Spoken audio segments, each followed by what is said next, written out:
Welcome to Phillip Futures Market Watch. I'm Avtar Sandu.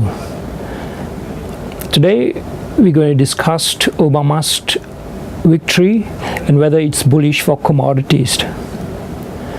An Obama victory would generally mean that the measures that the Federal Reserve had announced earlier would be continued with the backing of the re-elected president. The general expectation is that commodity prices will appreciate as quantitative easing floods the market with US dollars, weakening the value of the greenback and therefore increasing the price of dollar-denominated commodities. As a QE increases economic activity, demand for commodities will increase, which also lead to an increase in prices. Would history repeat itself with the expectation of continuing quantitative easing on Obama's victory? In the past, commodities had bounced over 20% in the 6 months following both QE1 and QE2. The continuing of QE would open up an opportunity in investing in commodities. But one still needs to take a basic look into how the different commodities may perform going forward. Well, commodities today are not as uncorrelated to equities as previously thought. We expect the equities market to sell off in lieu of the uncertainties as to how the fiscal cliff in the US is going to turn out. The spillover from an equities sell-off may pressure most commodities markets except for the precious metals market. However, we expect the Federal Reserve to continue its policies with the backing of the White House. But in the near term, expect some weakness in commodity markets.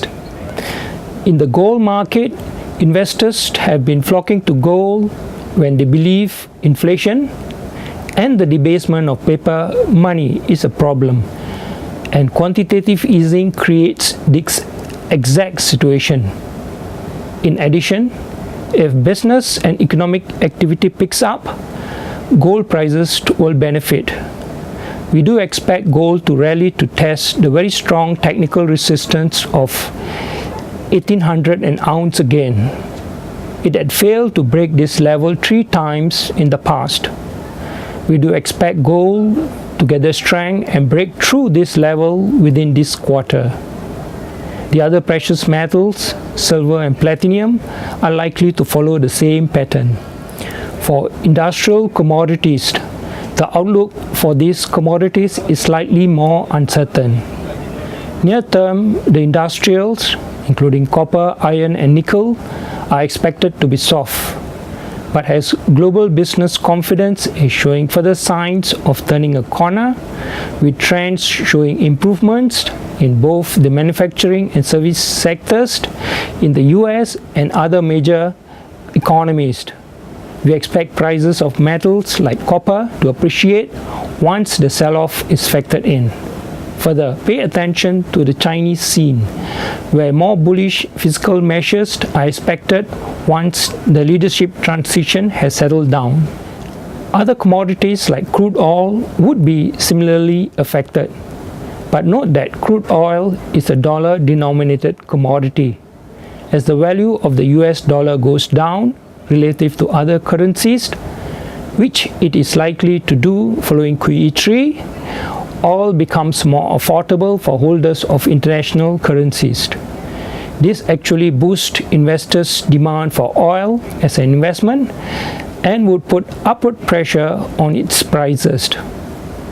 Of course, oil is sensitive to economic growth, and as economic indicators are showing positive signs, economic growth would boost prices. One other factor that has to be considered for crude oil is the turmoil in the Middle East. An escalation of violence in the Middle East would impact prices more than any other factor. Currently, the NYMEX WTI crude oil is sitting on strong support of $80 a barrel. but may be expected to slip lower to $80 per barrel in the face of further weakness in the equity markets. However, the WTI is expected to test further upside in this quarter. It faces strong resistance at $93 a barrel and then $100 a barrel. Agricultural commodities are also likely to benefit from QE3 in the longer term, but in the shorter term, pay attention to two other factors: the stockpiles of agricultural commodities, which are thin, and the weather. With agricultural commodities, fundamentals are likely to influence prices more than macroeconomic factors in the near term. Thank you, and tune in next week.